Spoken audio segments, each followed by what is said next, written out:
Anin Indigenous Cause, Gherie Swampy, Sagkeeng Downji. My Atsokewin presentation will focus on the issues of the tragic and heartless past that our elders endured at the residential schools in Sagkeeng First Nation. Are there any families in Sagkeeng whose elders have not been affected by the residential schools? Before the residential school policy, even before Canada was a country, the colonial government was planning to attack the First Nations way of life. The nightmare of Aboriginals people in Canada started in 1857 when the Gradual Civilization Act was passed by the government of Upper Canada to assimilate the Indians in Canada. The Act gave legal control to the Indians of the Canadian government. Passing the Act gave the Canadian government power over the First People, and they used that power to abduct children from reserves, some as young as 3 years old without parents' permission. The Canadian government placed the abducted children in the residential schools where they were cut off from parents, family, and community, thinking by doing that the children would forget their ways and accept a new way of life. When the kids arrived at the schools, they were handed over to the nuns and reverends of the churches. Children were separated by genders and given numbers as if they were in prison. After the kids got their number, they were forced to strip down, heavily bathed, and forced to cut their hair into a European hairstyle. From then on, the Aboriginal children were not allowed to speak their own language or do any type of Indian activity. If they did, they would be severely punished. The students in residential schools went through all kinds of physical, emotional, verbal, mental, and sexual abuse. Some of the children were actually murdered. There are many survivors we could name that suffered through the years at residential school. One of the survivors were Ted Fontaine, born on September 7, 1941. He was forced to the residential school at the age of 7 and stayed in the residential schools through the years of 1948 to 1958. In his memoir of the residential school experience, Broken Circle, Mr. Fontaine reflects, "Personally, the fact that I forgive to the best of my God-assisted ability does not mean that I forget. I still see the wandering black shadow slithering across the dormitory. I still feel the wandering and groping hands of priests, brothers, teachers, supervisors, and nuns. I still feel the knuckles. I still feel the sharp-toed boot, the grazing force of the billiard ball, the crack of the log on my back, the pangs of hunger and fear of the night.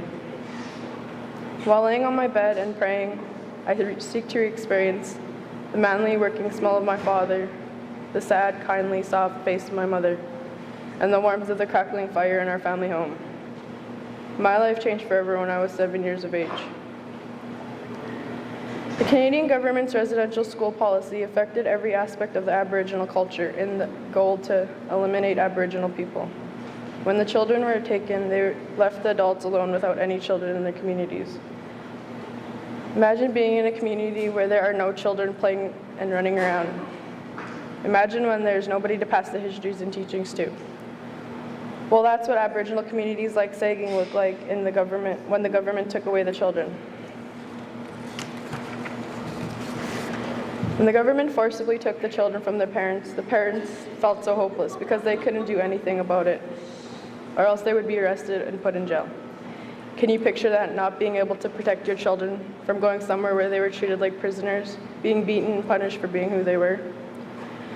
Having generations of Indian children removed from their parents, denying them a normal childhood and teachings of their people, resulted in the loss of their cultural traditions, including native languages. This is a dark period of the history of Indian education, the repercussions of which continue to how we felt today. The weakenings of Indian society as a whole can be attributed to the boarding school.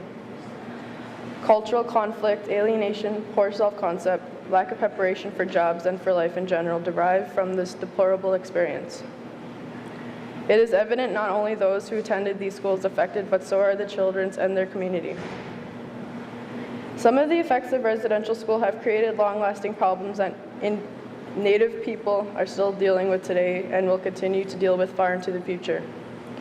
When children grew up in residential schools, they missed the opportunity to see their parents being a parent, so they did not know how to be good parents when they started having children of their own.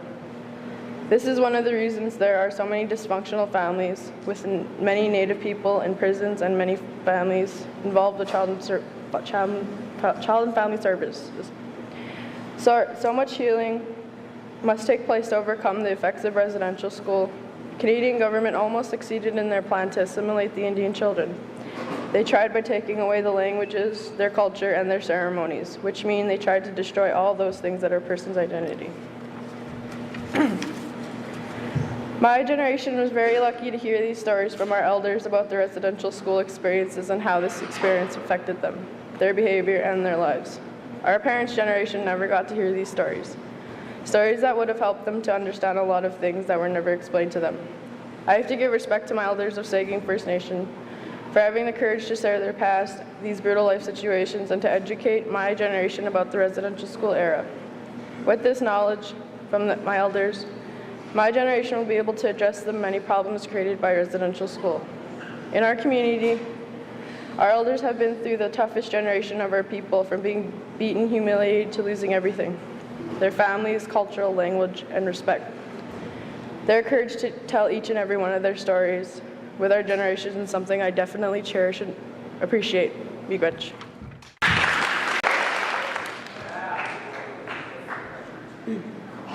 The residential school took my language. Take a teaching or two. A typical day, but different from far before. Different teachings, philosophies, and different souls. Teenage gadgets and raging homes. Indecent actions and directed blame. Sleepwalking past our teachings with our heads down. Struck by assimilation without looking around. Open our eyes, see, feel, live our teachings. Our strength, our nation, will kick those residential lives and grasp for life in the reaching. Forget anger, blame, and abuse. Live for love and honesty. Let's put our teachings to use. Forget the dark, forget the white. Live in harmony with no fights. Swing no fists, but stand our ground. Breathe truth and speak of wisdom. Live for bravery and respect. Take our teachings and make it homebound. Aboju, ni indigenous cause, Kirsty hope. Sagkeeng Donji. This poem, Take a Teaching or Two, by Caitlin Sinclair, describes how much lives have changed for the First Nations since the residential schools era, 1867 to 1970. Today I'd like to talk to you about a residential school issue that affects all of us, and that is our traditional language. Why is it that we are not speaking in the Anishinaabe as our first language today? The answer is very clear. We cannot speak our language because of what the residential schools did to our people. Why can't those Indians just get over residential school? It was over 40 years ago. Comments like this are often heard from other ignorant people who have no idea what we Anishinaabe people endured and how the brutal effects live on in my generation, many generations later. This presentation will discuss the life we lived before residential school, life at residential school, and why the long-term effects of the residential school era are something we cannot just get over. Our way of life before residential school was so different than it is today. Before residential school, we Anishinaabe people lived a sacred and pure way of life. We lived off the land and were connected with the land and animals. We knew how sacred our culture was. We knew our language and the connection between our languages to our culture. We were spiritual beings. Each family member had a role in the community and took pride in that role to ensure family was safe and healthy. In the evening, people gathered around a sacred fire, listening to this drum and the teachings from the elders. We were a generous and a humble people who shared the resources of the land with each other. Our spiritual, traditional ways were told to us by our elders, as our history was oral and the teachings were more about the feelings than anything. Youth in traditional times knew their history. They understood their purpose and importance to the community. It was a very balanced and healthy lifestyle. The government of Canada did not like all of this. They were somewhat afraid of us and our way of life. They wanted to destroy this way of thinking, this way of living. There were more than 50 plus languages from the hundreds of nations that occupied Turtle Island. These Indigenous languages were strong before the residential school era. Our sacred languages communicated a way of life that taught us about the sacred fires, sweats, sacred pipes, smudging, drums, sacred sites, spiritual teachings, beautiful voices, shake tents, and sacred songs to help us better connect with the spiritual side of life and what was to come after life. We understood that there was more to life than life itself. The visionary Black Elk said, "Treat the earth well. It was not given to you by your parents. It was loaned to you by your children. We do not inherit the earth from our ancestors. We borrow it from our children." This is just one of the many teachings of our people's traditional way of thinking. At this time in our nation's history, we must learn our teachings and spiritual way of life because we need to know the teachings. To accomplish this goal, we need to know our language. The Government of Canada wanted our Indigenous languages and way of life to be gone. They wanted us to be assimilated into the white culture, to fit in, so they say. Really, they wanted us to become weak so they could take over our land and resources without any fight back. The residential schools were cruel. These people that were supposed to be godly, the administrators and the teachers, were the cruelest of all. Nuns and priests would sexually, physically, mentally, and spiritually abuse the young children every way they could so they could reach their goal of assimilation. They beat the children for speaking their language, sexually assault them for no reason at all, and crippled their young minds to believe their ways were wrong. The colonizers destroyed a race of people just because our ways did not fit theirs. The nuns and priests instilled the feelings of anger, guilt, shame, terror, sadness, pity, disgust, and shame in the young children's head. Residential school survivors held these feelings with them for most of their lives, and for some all of their lives. Carrying these destructive feelings for a lifetime is what the residential school survivors passed on to future generations. Most residential school survivors lived a hard life after being released from residential school. They had a hard time opening up and talking about their experiences, and some never did heal from their experiences. Not dealing with the residential experience led to depression and many other problems for the survivors and their families. Passing these experiences onto their families ensured that, even when the survivors are gone, the effects of the residential school era will live on. 3 generations after my great-grandparents left residential school, I and others from my generation are living products from the residential school era. Negative statistics reflect the reality of life for First Nations. High rates of murder, suicide, missing women, poverty, housing, homeless, addiction, crimes, and health issues. Our generation is spiritually lost. That is why the statistics are so harsh, and we are walking around like zombies, not knowing who we are or where we come from. Learning our language would guide us to understand the way people thought and behaved before the residential school era, and this would help us all. United by a traditional language would make Sagkeeng strong. What is it going to take to stop this inhumanity of the Canadian government from violating the human rights of my First Nations peoples? Going back to the circle is what I hear from my Uncle Dave Christian Jr. These are the first steps to overcoming being lost, figuring it all out. We must relearn our language and spiritual way of life. A lot of the elders that went to residential school are still afraid of relearning their culture, as it was instilled in them so relentlessly that our language and way of life was evil and wrong. The government's policy of assimilation was so successful that it stopped generations of First Nations from passing their language and way of life to their children and grandchildren. I look at my peers to see that only a handful know their language and spiritual teachings and way of life. To me, this is the biggest problem facing First Nation youth today. Some of my peers even think our spiritual traditional culture is sinful because that way of thinking is what had been passed down along the line from generation to generation since the residential school era. Living with these examples, I am constantly reminded that the brutal effects of the residential school era live on in my generation. Taking away our language is one of the horrible cycles from the residential school era. It is up to us to get the language back. Chimigwech. Good morning. Hi. Ani, the Indigenous cause Kelby Bruyere.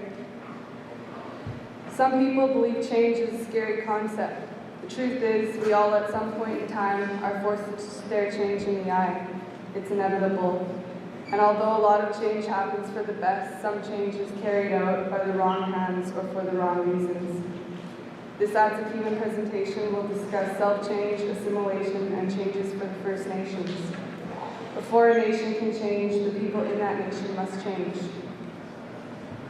Self-change includes the building blocks or stepping stones in life. Each change you make or experience you have brings you somewhere else in your life. Good or bad, big or small, change happens. Many changes made us who we are, and changes that happen today will determine who we will be tomorrow. We can all work to make changes in our life. Thinking that we cannot make change is what the government wants us to think.